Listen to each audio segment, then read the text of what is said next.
Assalamualaikum warahmatullahi wabarakatuh. Imam Syafi'i pernah berkata, "Jika kamu tidak tahan dengan lelahnya belajar, maka kamu harus tahan dengan perihnya kebodohan." Oleh sebab itu, saya mengajak para pemuda sekalian untuk semangat belajar, karena dengan belajar kita dapat merubah dunia sesuai dengan cita-cita negeri bangsa Indonesia. Di sini saya Imil Durrahman dengan NIM 22381041086, yang dimana di sini saya akan mereview kembali materi pertemuan kedua, yaitu tentang manajemen pelatihan dan event. Sebelum itu, saya akan menjelaskan tentang pengertian dari manajemen. Manajemen merupakan proses mengarahkan, memimpin, mengelola, dan memberdayakan sumber daya manusia dan sumber daya lainnya sehingga mencapai suatu tujuan yang telah ditetapkan. Oleh karena itu, manajemen ini merupakan suatu yang sangat efisien dan efektif untuk kita lakukan, terutama dalam pelatihan dan event. Nah, di sini saya akan mereview kembali mengenai materi manajemen pelatihan dan event. Baik, untuk yang pertama saya akan membahas tentang pengertian atau definisi daripada manajemen pelatihan, yang dimana manajemen pelatihan merupakan sebuah proses perencanaan, pengorganisasian, penggerakan, serta pengevaluasian terhadap kegiatan pelatihan dengan memanfaatkan dan menambahkan aspek-aspek yang ada dalam suatu pelatihan untuk mencapai suatu tujuan pelatihan secara tepat dan hemat, yaitu efisien dan efektif. Oleh karena itu, manajemen sangat diperlukan dalam acara atau kegiatan pelatihan. Dan di sisi lain, manajemen merupakan suatu yang terpenting dalam pengadaan acara atau pelatihan.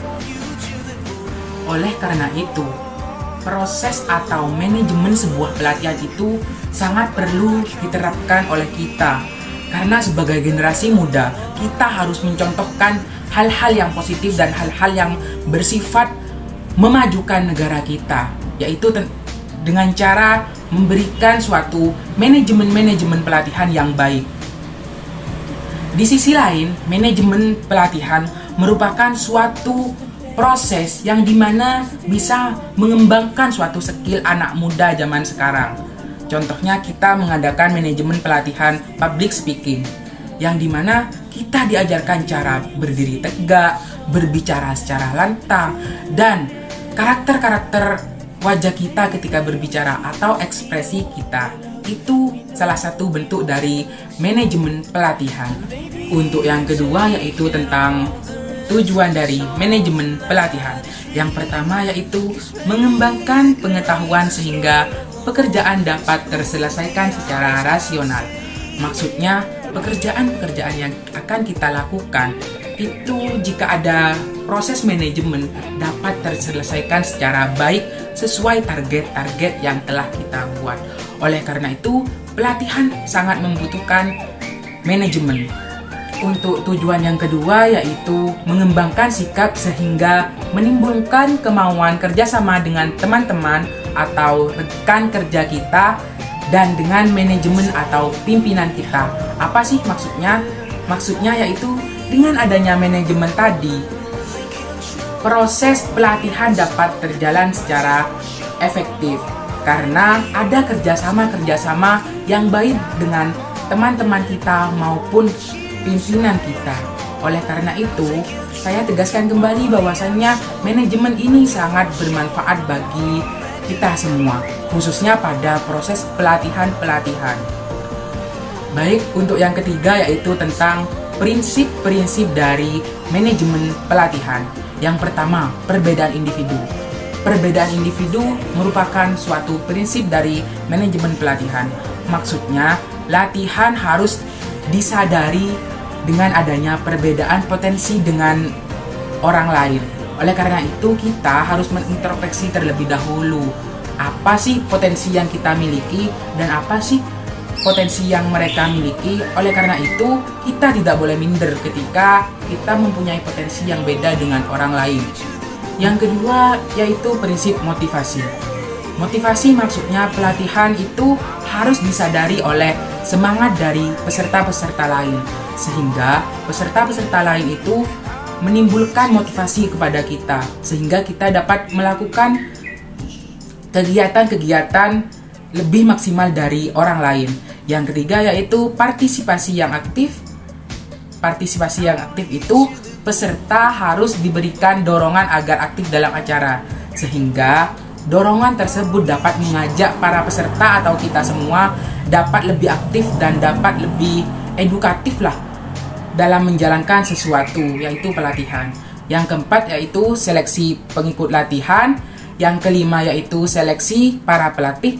Yang keenam, latihan bagi para pelatih. Untuk yang keempat yaitu seleksi pengikut pelatihan. Yang kelima, seleksi para pelatih. Dan yang keenam, latihan bagi para pelatih. Yang ketujuh, metode pelatihan. Dan prinsip yang terakhir yaitu prinsip belajar. Oleh karena itu, semua prinsip tadi harus dikembangkan dan harus kita kuasai dalam proses manajemen pelatihan.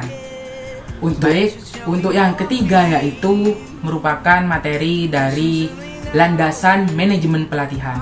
Yang pertama landasannya landasan filosofis pelatihan, yang kedua landasan humanistik, yang ketiga yaitu landasan psikologis, yang keempat landasan sosiodemografis, dan yang terakhir atau yang kelima merupakan landasan kultural. Kelima landasan tersebut merupakan suatu landasan yang sangat erat akan hubungannya dalam manajemen pelatihan. Oleh karena itu, landasan tersebut harus kita kuasai juga sesuai atau sama dengan prinsip-prinsip manajemen pelatihan tadi. Contoh-contoh manajemen pelatihan. Di sini saya akan menjelaskan 3 saja contoh-contoh terhadap manajemen pelatihan. Yang pertama yaitu skill training. Skill training merupakan salah satu menilai kebutuhan dan kekurangan, kemudian diidentifikasi melalui penilaian yang teliti. Yaitu dengan adanya skill training ini dapat menilai secara objektif terhadap suatu pelatihan. Untuk yang kedua yaitu contohnya retraining. Retraining merupakan memberikan keahlian yang dibutuhkan oleh karyawan untuk menghadapi tuntutan kerja yang berubah-ubah.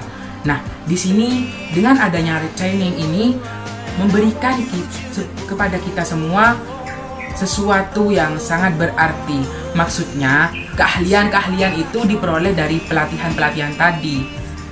Mengapa sih perlu diberikan? Karena dengan adanya proses manajemen pelatihan itu dapat mempermudah kita jika ada sesuatu yang berubah-ubah atau menghadapi sesuatu yang baru, kita dapat mempersiapkannya secara matang. Untuk yang ketiga yaitu contohnya team training, yaitu sebuah pelatihan secara berkelompok atau tim yang terdiri dari sekelompok individu. Nah, hal tersebut merupakan salah satu contoh training yang bersifat kelompok, namun kelompok itu dilakukan secara individu. Maksudnya ada kerjasama secara tim, namun dalam tim tersebut ada kelompok-kelompok atau individu yang bekerja sesuai tempatnya masing-masing. Oleh karena itu, ketiga tadi yang saya jelaskan contoh-contoh manajemen pelatihan sangat memberikan banyak manfaat. Baik, untuk subtema yang kedua yaitu tentang manajemen event. Apa sih manajemen event? Mengapa sih perlu manajemen event? Manajemen event merupakan sebuah kegiatan yang dikelola secara profesional, sistematis, serta efisien dan efektif. Contohnya yaitu event manajemen, event organizir, dan acara-acara lainnya. Dengan adanya manajemen event ini, suatu event-event itu dapat berjalan secara rinci sesuai dengan targetnya atau rencana yang telah ditetapkan sebelumnya. Dan mengapa sih perlu manajemen event? Manajemen event sangat diperlukan oleh kita karena dengan adanya manajemen sebuah event, dapat membuat acara atau eventnya menjadi sukses dan berjalan dengan lancar. Oleh karena itu, apa yang dibicarakan saya tadi tentang manajemen event sangat perlu diterapkan ketika kita akan mengadakan event-event, baik event secara mikro atau tingkat kecil maupun mikro secara event secara besar. Itu perlu adanya manajemen event terlebih dahulu. Yang kedua, apa sih tujuan-tujuan dari adanya manajemen event? Tujuan yang pertama yaitu pengalaman dan keahlian.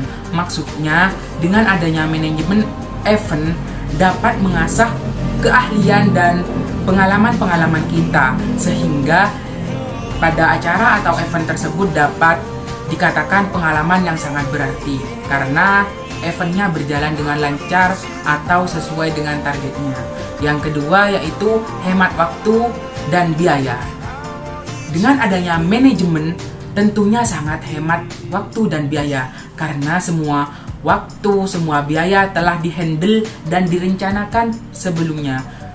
Untuk tujuan yang ketiga yaitu berorientasi pada detail. Yang keempat, kreativitas. Dengan adanya manajemen tadi, tujuannya yaitu 4 hal tersebut. Maksud dari kreativitas, dengan adanya manajemen event, kreativitas atau skill kita akan meningkat sehingga dapat menghemat energi, biaya, dan waktu. Oleh karena itu, manajemen ini sangat diperlukan juga dalam event-event atau acara yang akan kita buat. Kita sebagai generasi muda harus mempunyai kreativitas yang tinggi dalam mengadakan sebuah acara, yaitu harus memerlukan manajemen tadi. Untuk karakteristik dari manajemen event tersendiri ada 5, yaitu keunikan, reachability, suasana, integrity,